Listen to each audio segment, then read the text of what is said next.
Caro telespectador, telespectadora, estamos dando início a mais um programa Escola Bíblica Dominical em Debate. Este que é um programa de responsabilidade do Departamento de Ensino Bíblico, através da Superintendência Geral da Escola Bíblica Dominical da Assembleia de Deus em Mossoró, no Rio Grande do Norte.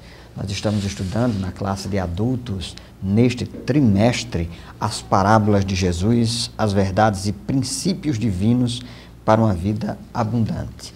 E nós estamos hoje já indo para a lição de número 3, que tem por título o Crescimento do Reino de Deus. E o texto áureo se encontra no Evangelho segundo Lucas, no capítulo 17, versículo 21, que diz: porque eis que o reino de Deus está entre vós. E a verdade prática, o reino de Deus cresce e continuará crescendo até a consumação dos séculos.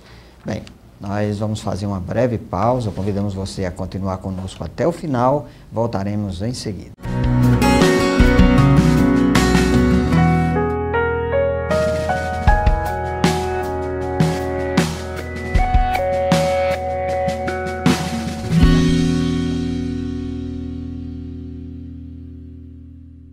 Queridos irmãos e irmãs, telespectadores do programa Escola Bíblica Dominical em Debate, estamos aqui para estudar com vocês mais uma lição deste trimestre. Estamos estudando a respeito das parábolas de Jesus. E hoje, na lição de número 3, que tem como título o Crescimento do Reino de Deus, vamos estudar a parábola do grão de mostarda e a do fermento, com uma ênfase maior na parábola do grão de mostarda. E nessa lição temos o propósito geral de evidenciar, o propósito de muitas parábolas é revelar o reino de Deus, e nesta especialmente é de mostrar a expansão, o crescimento do reino de Deus a partir de algo tão simples e tão pequeno. O reino de Deus iniciou-se de forma simples, mas vem se expandindo a cada dia.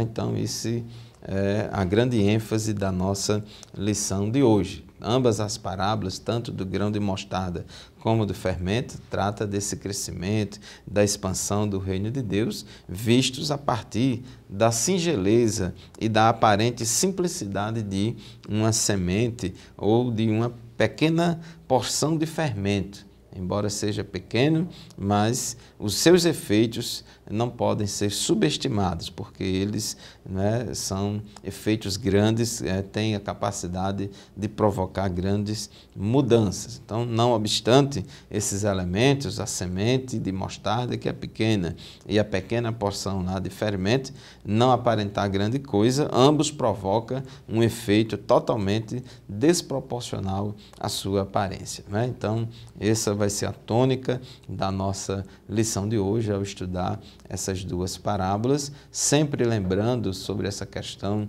do reino de Deus, como é que o reino de Deus ocorre, ele se apresenta no tempo, na dimensão temporal, porque o reino de Deus, a Bíblia diz que já está entre vós, o reino de Deus ele já veio, Jesus ele já reina, nós somos súditos do reino de Deus, nós já estamos vivendo essa dimensão aqui agora do já do reino de Deus, porém o reino de Deus na sua plenitude se manifestará na dimensão escatológica no futuro, quando ele vier dos céus para reinar aqui na terra, implantar o milênio, onde ele reinará 1000 anos aqui nesta terra material, e depois, na consumação dos séculos, nós estaremos para sempre com o Senhor. Jesus, lá em Apocalipse, a Bíblia descreve quando da sua vinda, ele tem um nome escrito na sua coxa, Rei dos Reis e Senhor dos Senhores. Então, nós vamos trabalhar esse conceito aqui do crescimento e da expansão do reino de Deus, que começa a partir de algo muito simples, singelo, mas que tem uma grande consequência. No tópico 1 da nossa lição, interpretação das parábolas sobre o reino de Deus.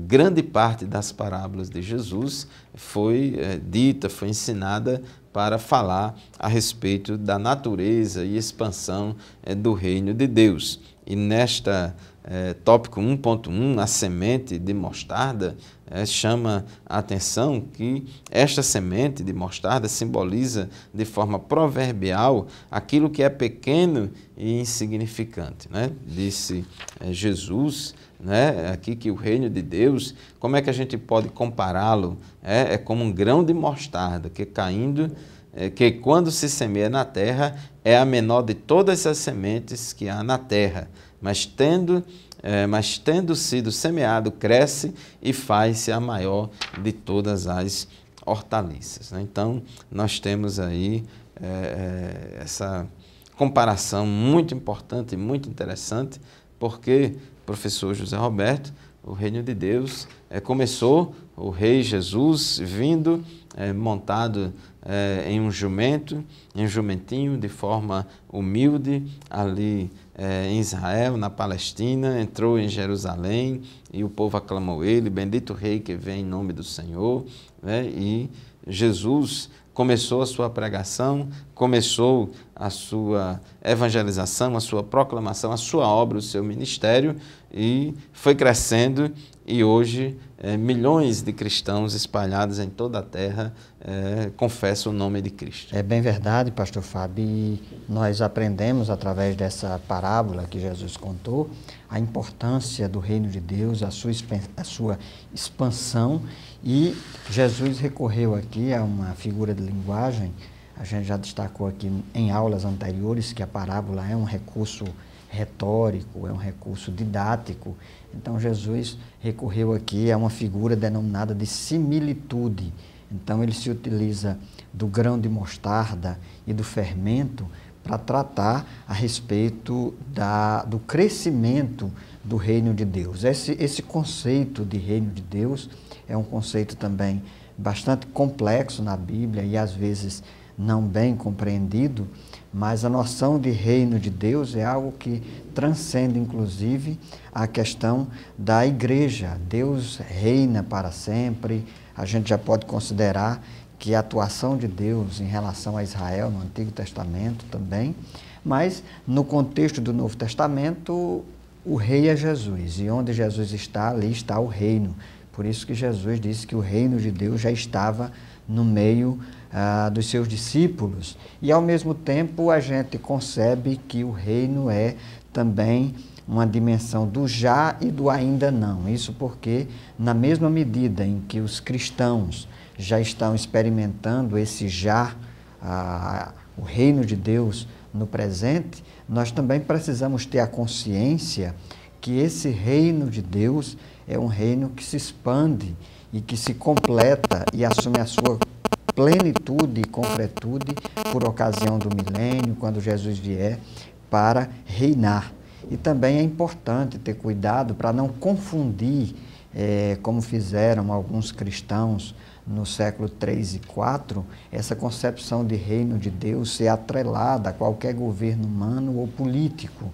Isso pode causar confusão, porque a gente precisa entender que o reino de Deus se dá através de Cristo e não dos governos humanos. Então, nós temos aqui o primeiro ponto, que o pastor Fábio já destacou, a respeito da semente de mostarda, que naquela época era conhecida como a menor semente, e é uma semente de origem egípcia, né, chamada de sinapis, e ela é encontrada ao longo dos evangelhos sinóticos. Nós já destacamos aqui que os evangelhos sinóticos são aqueles que são narrados a partir de uma mesma perspectiva, ainda que as narrativas não sejam iguais. E são eles Mateus, Marcos, Lucas. No capítulo 13 se fala sobre semente de mostarda, de Mateus, capítulo 17, Marcos, capítulo 4, Lucas, capítulo 13. Então, Jesus se utiliza desse recurso didático para também destacar alguns contrastes. Contrastes porque o reino de Deus, a gente às vezes imagina que o reino de Deus tem que ser sempre algo grandioso, perceptível, e não necessariamente. Às vezes o reino de Deus, ele se encontra nas pequenas coisas, né? O reino de Deus possui um aspecto, às vezes, como diz o comentarista, insignificante, mas isso não indica de algum modo que ele, em sua consumação, abrangerá, ou seja, o universo inteiro.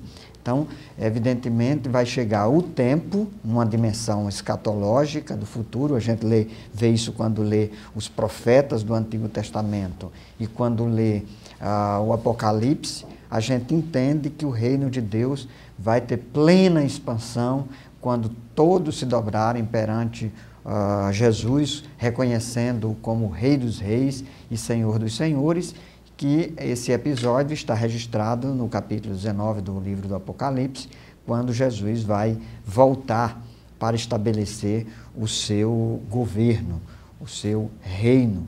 Então, é preciso ter cuidado para a gente não confundir, às vezes, como diz o comentarista, as aparências enganam e o ensino de Jesus mostra que há um mistério no seu reino. Então, às vezes, o reino de Deus está em alguns lugares que as pessoas não percebem. E o comentarista diz assim, ao longo da história da igreja, a igreja alcançou milhares de pessoas. Então, muita gente hoje foi alcançada por essa mensagem, por esse evangelho, e as pessoas que professam a Cristo como Senhor, como Salvador de suas vidas, se dobram diante do seu governo e sabem que já estão debaixo do senhorio do nosso Senhor e Salvador Jesus Cristo. Muito bem, esse é o nosso primeiro bloco. Nós tratamos aqui a respeito de alguns conceitos iniciais sobre o reino de Deus. Convidamos você a continuar conosco, voltaremos em seguida.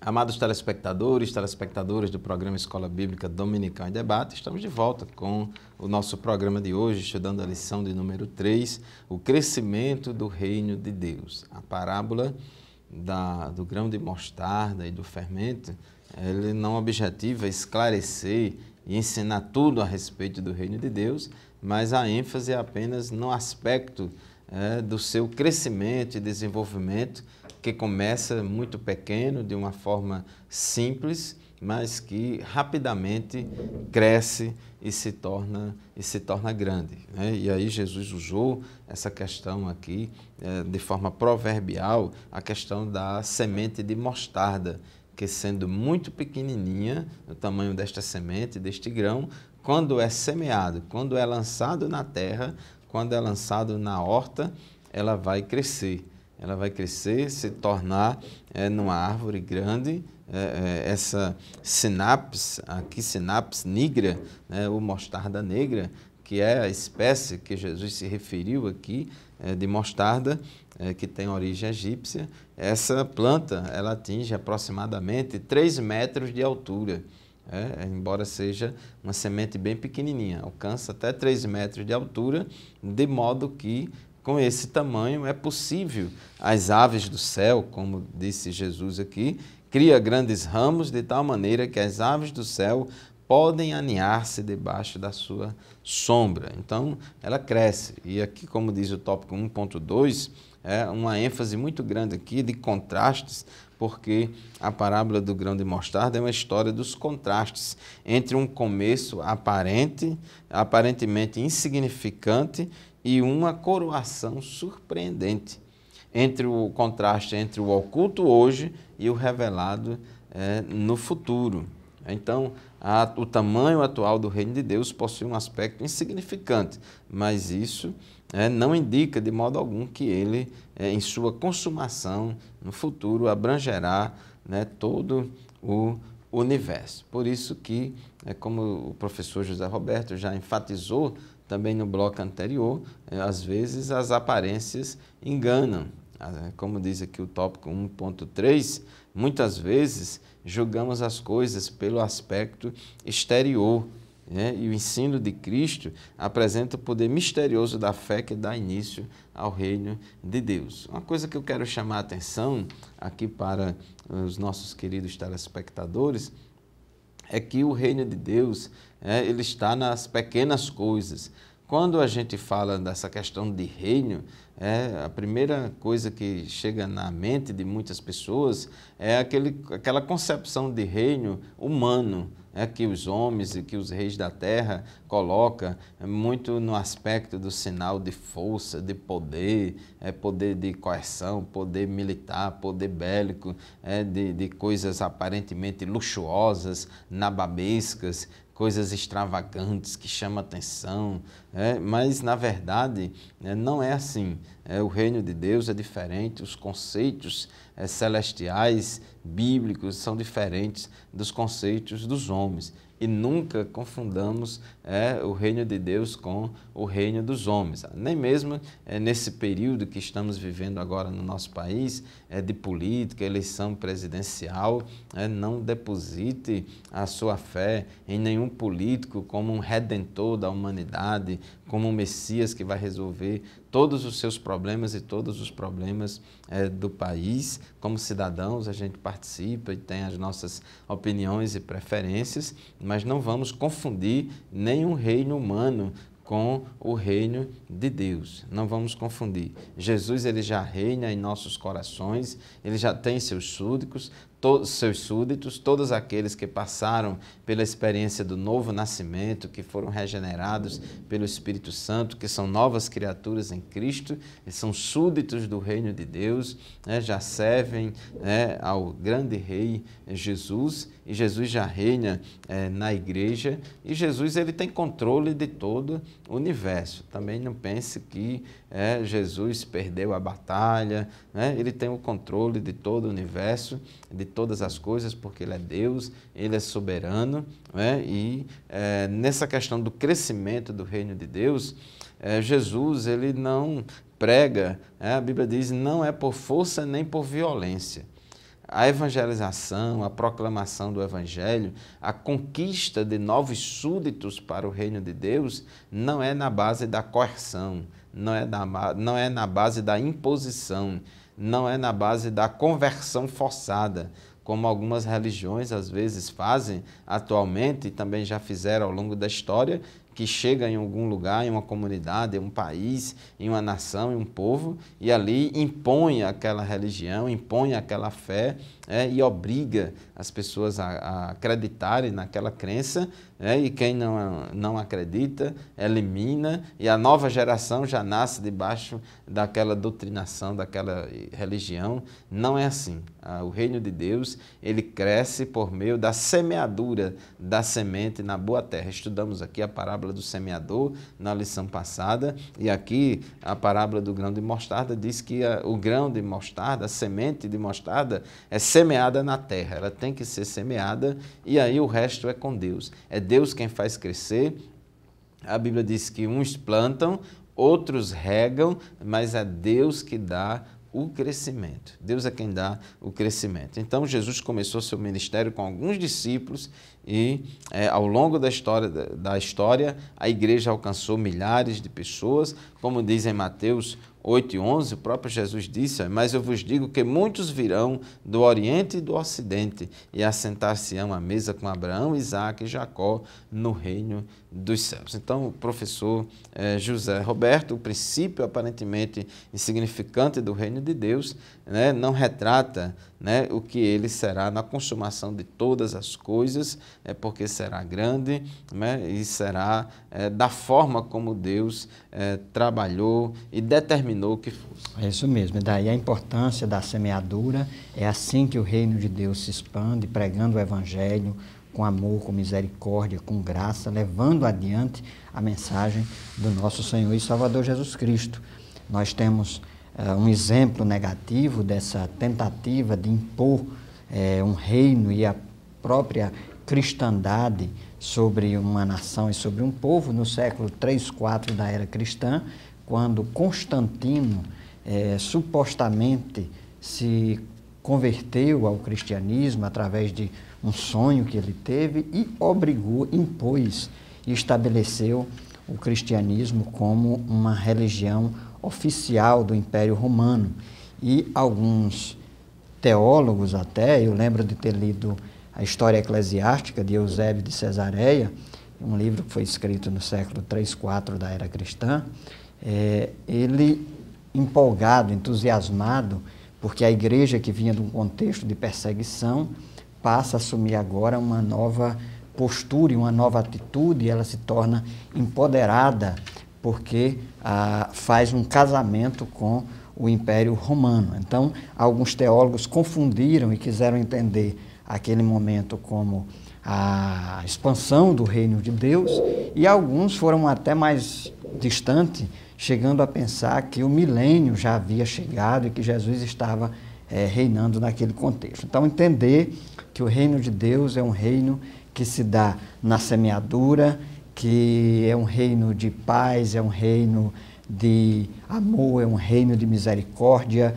é um reino de perdão e é um reino que traz a mensagem do Evangelho do nosso Senhor e Salvador Jesus Cristo. Nós estamos tratando aqui do segundo ponto, a respeito da expansão e como se dá a expansão do reino de Deus. Estamos encerrando mais esse segundo bloco. Voltaremos em seguida. Continue conosco.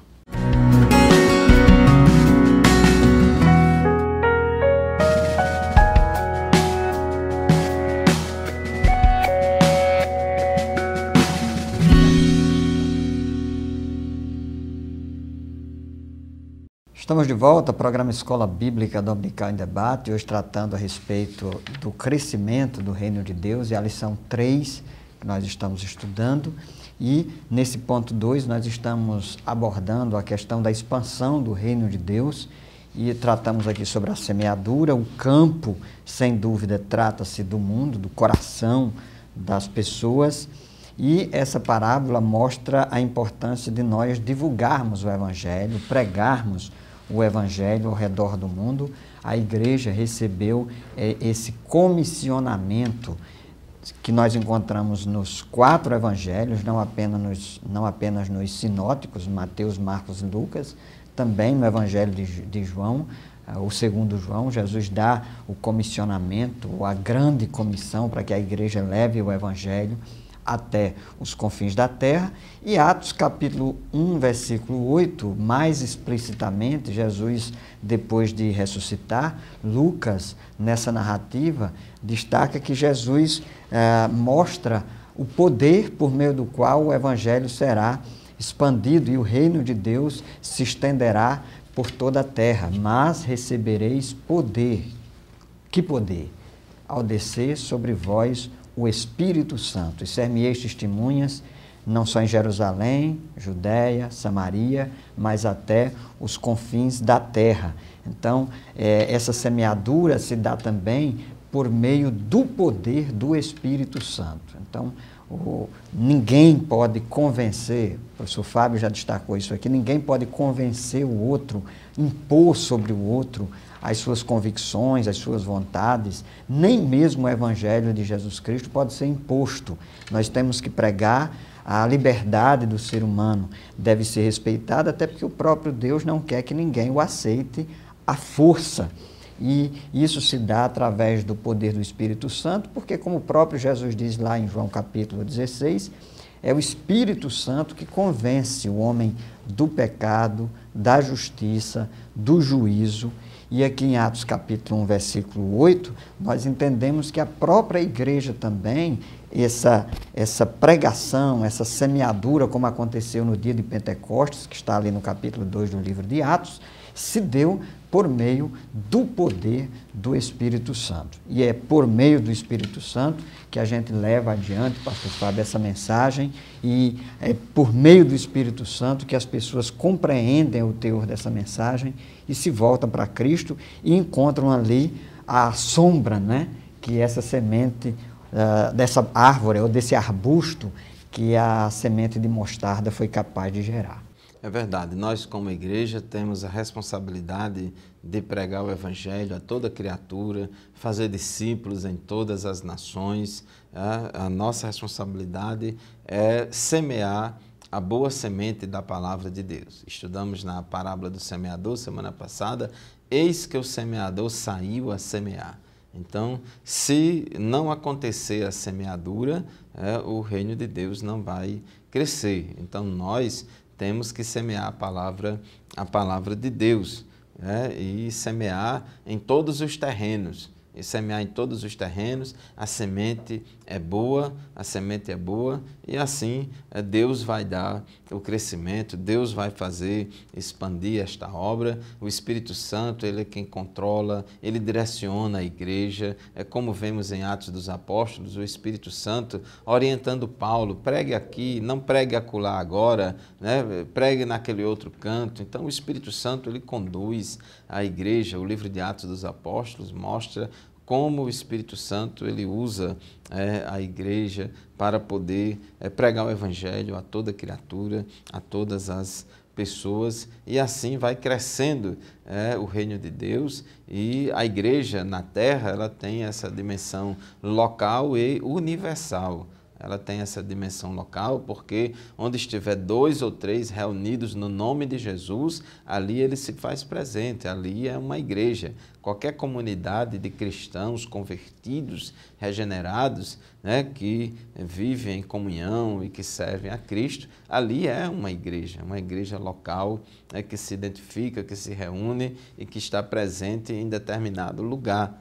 Mas o conjunto, o somatório de todas essas igrejas locais, o somatório de todas essas comunidades cristãs, né, forma a igreja de Jesus aqui na terra, e forma o corpo de Cristo, essa dimensão orgânica que é o corpo de Cristo. E uma coisa que chama muito atenção na parábola do grão de mostarda, conforme o tópico 2.2, um lugar debaixo da sombra. Nós vemos aqui no versículo 32 aqui da nossa leitura bíblica em classe, Marcos 4:32, Jesus disse: mas tendo sido semeado, cresce e faz-se a maior de todas as hortaliças e cria grandes ramos, de tal maneira que as aves do céu podem aninhar-se debaixo da sua sombra. E aqui eu quero chamar a atenção a respeito do reino de Deus como um lugar de abrigo, o reino de Deus como um lugar de inclusão, o reino de Deus é como um lugar de acolhimento, o reino de Deus como um lar. Então, a igreja do Senhor Jesus Cristo, a comunidade cristã, as comunidades cristãs espalhadas em toda a terra devem ser lugares, devem ser comunidades de acolhimento, de amor, que ofereça sombra, né, para aqueles que estão sofrendo com a aridez do pecado, do mal, da injustiça e de todos os problemas que assolam as pessoas no dia a dia. Nós devemos ter galhos, né, para segurar, para amparar, para dar abrigo e conforto a todas as pessoas. Então, a igreja do Senhor Jesus Cristo é composta de pessoas regeneradas, pessoas que nasceram de novo, pessoas que foram transformadas pelo Evangelho. Nós temos esta responsabilidade como discípulos de Cristo, refletir na nossa vida o Evangelho de Jesus Cristo e ajudar, abrigar, incluir e acolher essas pessoas. A igreja ela não pode ser uma casa cheia de goteira, não pode ser uma casa de telhas quebradas, que ao invés de fazer sombra, faça sol. Nós temos que ver a igreja como esse lugar de acolhimento. Então, daí a importância muito grande de sermos receptivos, de sermos acolhedores, e ser receptivo e acolhedor com todas as pessoas, independentemente da classe social, independentemente da condição que for, mas nós temos que ter esse acolhimento. No tópico 2.3, não despreze os pequenos começos. A certeza que Cristo dá ao ensinar a parábola do grão de mostarda certamente provocou uma forte conscientização e um enorme encorajamento para a igreja nascente na época dos evangelistas, Mateus, Marcos e Lucas, que registraram essa parábola. Então, professor José Roberto, a gente vê muitas vezes que os cristãos, a igreja, começa a crescer, começa a pregar o evangelho em determinado lugar e às vezes as pessoas não dão muito valor, acham que aquela obra não vai prosperar, deixe de falar, vão cuidar da sua vida, vão falar outra coisa, mas o Espírito Santo tem impelido muitos irmãos e irmãs começa sozinhos, às vezes não é nem uma decisão da diretoria da igreja, vai evangelizar naquele lugar, não, o Espírito Santo ele trabalha, é como o vento vai impelindo uma nau, então ele impele os cristãos a pregar o evangelho e assim Deus vai operando e as pessoas vão se convertendo aqui. Isso mesmo, pastor Fábio, o Espírito sopra onde quer. Jesus fez essa declaração a Nicodemos lá em João capítulo 3, e é justamente isso, a gente entender que o reino de Deus, muitas vezes, começa de forma assim, sem chamar muita atenção, de forma muito oculta, às vezes até misteriosa, principalmente em contextos de perseguição. E tem um versículo lá em Zacarias, capítulo 4, versículo 10, do profeta Zacarias, que fala sobre as coisas pequenas. Então, às vezes o reino de Deus se revela em lugares e em contextos insignificantes, que ninguém dá valor. Às vezes não está na grande mídia, não está naquele contexto luxuoso, mas às vezes está naqueles locais simples, pequenos, espalhados aqui e acolá, e assim o reino de Deus vai se expandindo. Então, tenha cuidado para a gente não julgar pela aparência e achar que o reino de Deus está apenas nas coisas grandiosas. Às vezes o reino de Deus se revela em lugares simples, em lugares pequenos, em contextos onde menos se espera, e a semente começa a germinar e o grão de mostarda começa a crescer. Estamos encerrando mais um bloco, convidamos você a continuar conosco, voltaremos em seguida.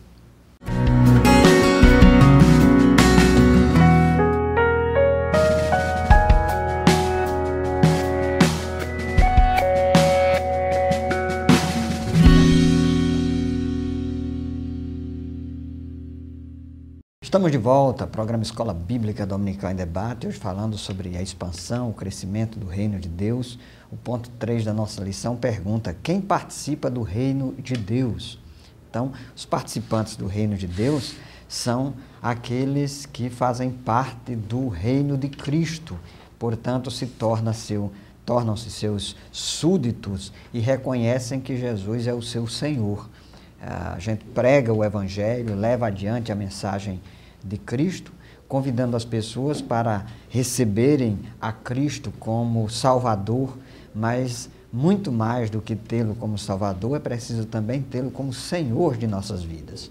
E quando isso acontece, então nós nos colocamos debaixo do senhorio de Cristo e do seu reino. Então, aqueles que se tornam seguidores de Cristo, por isso disse ele: vinde a mim todos vós que estáis cansados e sobrecarregados, lá em Mateus capítulo 11, que eu vos aliviarei, aprendei de mim que sou manso, humilde de coração, e em mim encontrareis descanso para as vossas almas, porque o meu jugo é suave, meu fardo é leve.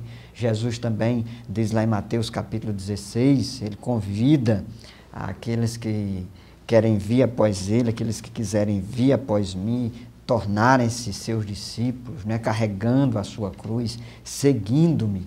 Então, esses que seguem a Cristo são os verdadeiros súditos do reino de Deus. São aquelas pessoas que tomaram uma decisão por Cristo, que decidiram se tornar servos e súditos desse reino do Senhor. São pessoas que de boa vontade se agradam em ouvir a mensagem do Senhor Jesus Cristo e em obedecer a sua palavra. Então, pastor Fábio, a gente entende aí que se tornar súdito do reino de Deus é uma questão de decisão, é uma questão de vontade, não é uma questão de imposição. O próprio Jesus convida, como ele fez várias vezes, ao convidar os seus discípulos para segui-lo. Então, os discípulos de Jesus, os súditos do reino de Jesus, são aqueles que vão após ele. É verdade, ele disse: vem e segue-me. Ele disse em Mateus 11, 28, vinde a mim, todos vós que estáis cansados e oprimidos, e eu vos aliviarei. Então ele tem o chamado, tem o convite, porém há necessidade de haver uma decisão, há uma responsabilidade pessoal. Deus não salva ninguém à força, mas há necessidade de uma decisão pessoal. Em Marcos 8:34, Jesus falou, e chamando a si a multidão com os seus discípulos, disse-lhes, se alguém quiser vir após mim, negue-se a si mesmo e tome a sua cruz e siga-me. Então, para entrar no reino de Deus, tem que atender este convite de Cristo e também, ao atender esse convite de Cristo, automaticamente isso implica em determinadas renúncias, isso implica em determinados compromissos, e implica em dia a dia, cada dia, carregar a sua cruz. E Jesus, ele ensinou também em João, no capítulo 3, naquela famosa passagem ali, onde Jesus conversa com Nicodemos, Jesus disse assim, porque aqui está a pergunta no tópico 3 da nossa lição. Quem participa do reino de Deus? Então, todos são convidados. Dentre os convidados, alguns aceitam o convite para seguir a Cristo, alguns aceitam o convite para seguir após Cristo, e aqueles que aceitam o convite de Cristo, eles são regenerados.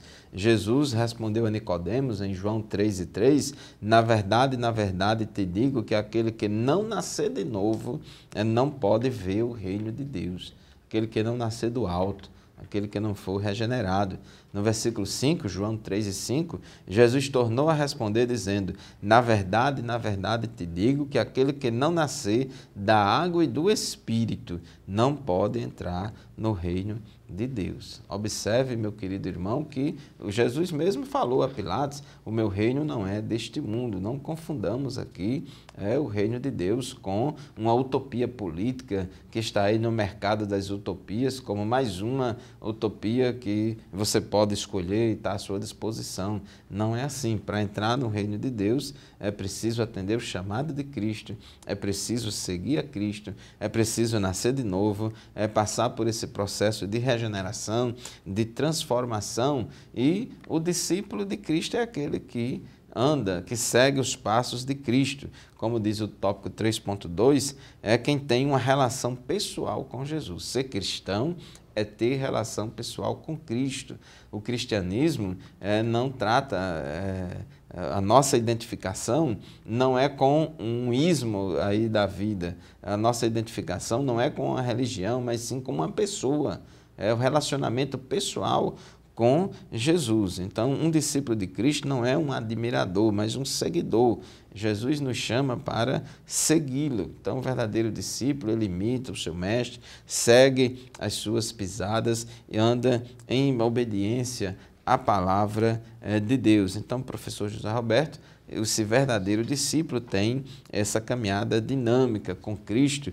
E aqui o nosso comentarista, até na introdução do tópico 3, ele fala da importância do discipulado. E aqui eu gostaria de chamar a atenção sobre, porque a grande ênfase aqui desse...